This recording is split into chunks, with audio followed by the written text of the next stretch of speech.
I want to tell you all about blocking. Blocking is a really important part of finishing your knits, because when you finish your knits, very often your stitches are uneven, or in the case of knitting something like lace, it's not even going to be opened out and it's just going to be a scrunched up little piece of knitting. So what you actually want to do when you finish is you want to block, which will even out your knitting. Now, there are lots of different ways of blocking, and one of the easiest and probably most common is going to be what's called wet blocking.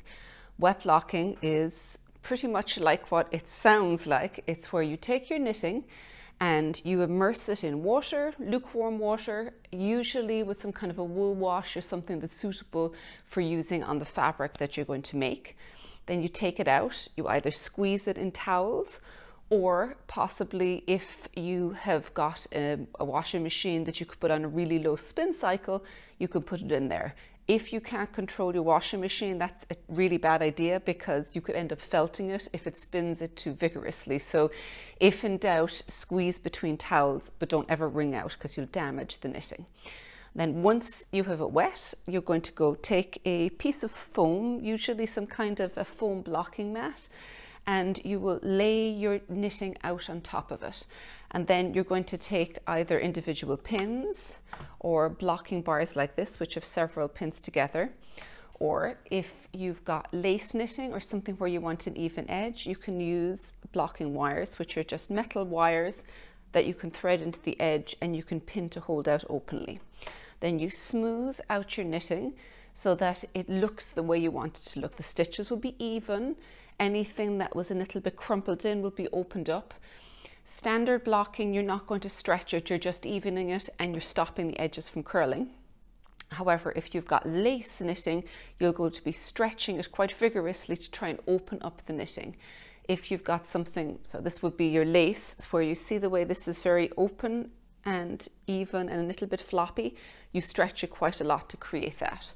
If you have something like cables, with cables, you're going to be almost the opposite, is that you initially even your work out, but then when you lay it down, you actually kind of pinch the cables to make the cables stand up so that you really have a lot of texture still left in your work. And something more specialized, like a hat, like this, usually I would use a shaped form like a balloon or maybe a bowl, or even if you've got a hat's dress form or something like that. And the reason for that is you want to open up the crown, because when you're doing all of the decreases, it can often end up kind of squishing all of the knitting together and it's not very even. So you want something that's curved that you can open this up, but at the same time not stretching the edge of your hat out. So all of those are slightly specialized ways of blocking, but they're all really important. And all of these are really kind of tied with wet blocking. Now, if you want to block something that's very delicate, maybe a fabric that you don't want to get wet, or you want to do it very quickly, then you'll want a machine like this, or even just an iron with the steam function. This is a steamer, but an iron, never touching the fabric that will steam, you can hold it over it and create the same end effect.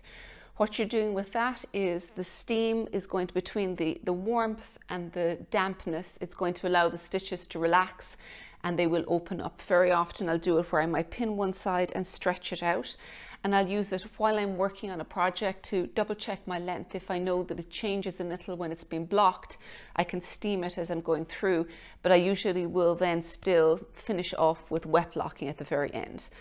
So that's kind of a very quick flying overview of blocking, and probably more importantly explaining why it's so important. And it's not a step that should be skipped, because your knits will really suffer, because just even a very quick block at the end of finishing it can really make the difference between a finished knit that is you know, it's pretty okay, but still looks a bit homemade, and it takes it to the next level and just gives it a finished, polished feel to your finished piece, which I think every knit deserves, really.